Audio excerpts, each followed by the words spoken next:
Otra vez Aquilino Duque.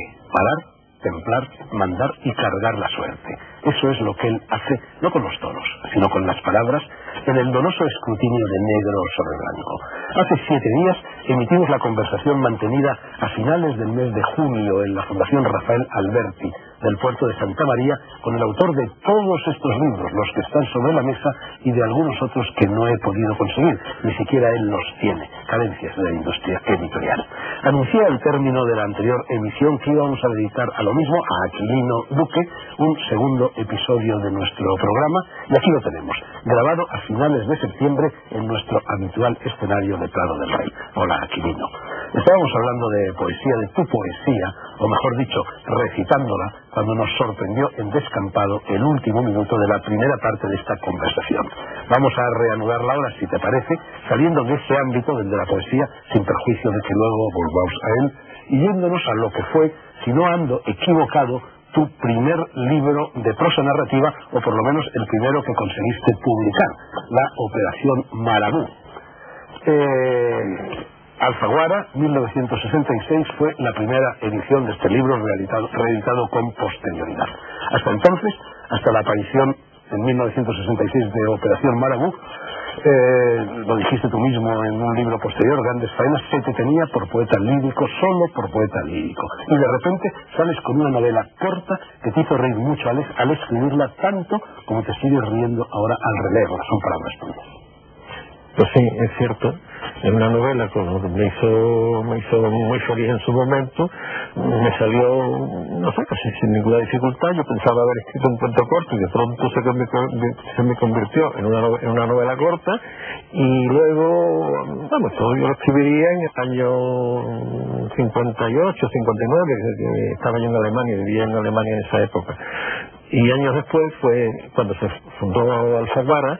Me llegó un recado de Jorge Cela pidiendo una novela corta, se la mandé inmediatamente la publicaron, y además la gran satisfacción para mí es que aquel año era el centenario de Valle Inclán, autor que indudablemente influye muchísimo, sobre todo en mis primeras novelas, junto con Gabriel Miró y otras influencias soterráneas, de lecturas que había tenido y esas cosas que se te olvidan pero que se te han quedado dentro. Me parece que tú alguna vez has dicho el esperpento corregido por el costumbrismo de Miró, referido a... Bueno, sí, corregido no, sino mezclado, en fin, porque al fin y al cabo quizás no lo suficientemente elaborado. Es un homenaje a estos grandes escritores que yo he admirado, un humilde homenaje de un aprendiz de escritor.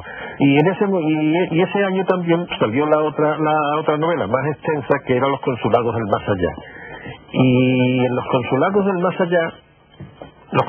Más Allá, que tiene en la mano en la segunda edición que hizo Destino, pues también es una novela muy valleinclanesca, muy esperpéntica, que en cierto modo pues parte de Plaza de Espadas y de sus últimas novelas de Valle Inclán ambientadas en Cádiz, en particular porque es que era un ambiente que yo había vivido muy a fondo, primero por mis años de la Marina, luego por mi relación con los poetas gaditanos y del puerto de Santa María y de todo eso, y para mí aquello tenía un encanto poético y sobre todo una sugerencia desde el punto de vista de creación de personajes y de situaciones absurdas que me sedujo enormemente, y que se plasmó en estas dos novelas, con las cuales yo consideré que había cumplido con Valle Inclán en el año de su centenario.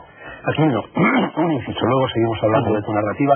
El inciso se refiere antes hemos dicho que cuando relees esta novela, pues te hace mucha gracia. Eso significa que te relees. ¿Eso es bueno para un escritor? Sí, me releo porque algunas veces se me viene el alma a los pies, y las cosas que leo me molestan mucho, y como el único escritor con el que no estoy en desacuerdo soy yo, pues entonces leo para que me dé un poco de paz espiritual y modestia aparte, para leer buena prosa castellana escrita en el siglo XX.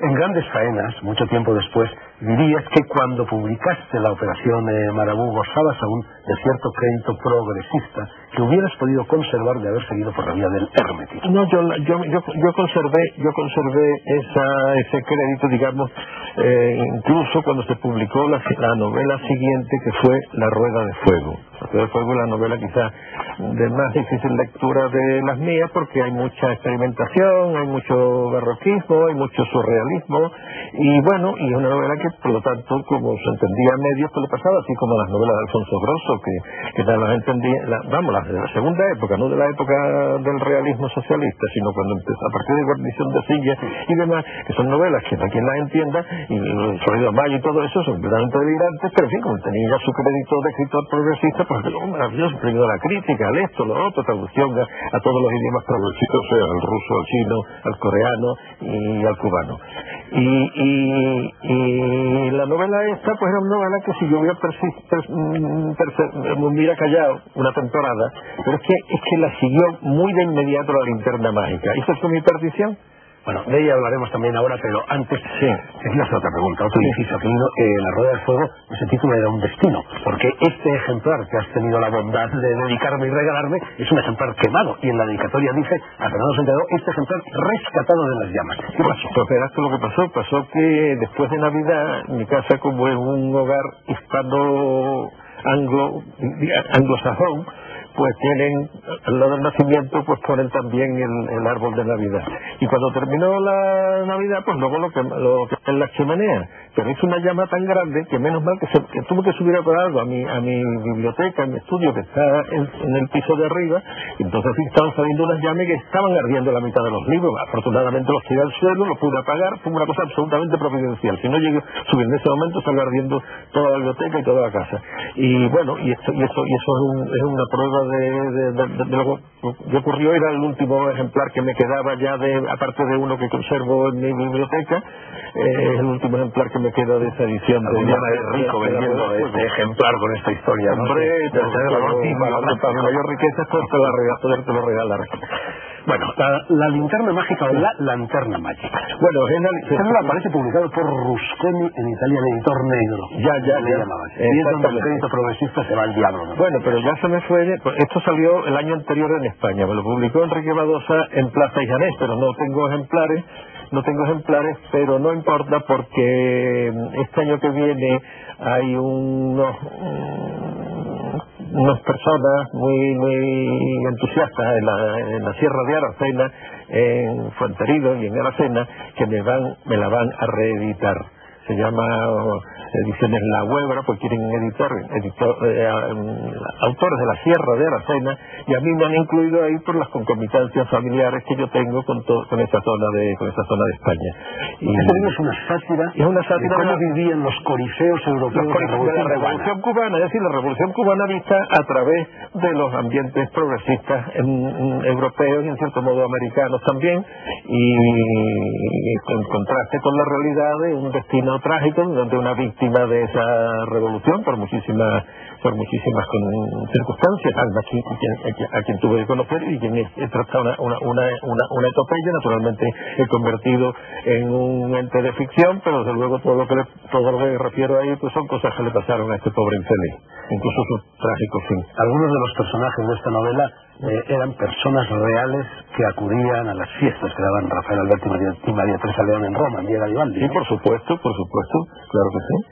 Y bueno, pues eso luego está ya más aclarado o explicitado en Mano en Candela, donde se describen una de estos fastuosos saraos de Vía Garibaldi.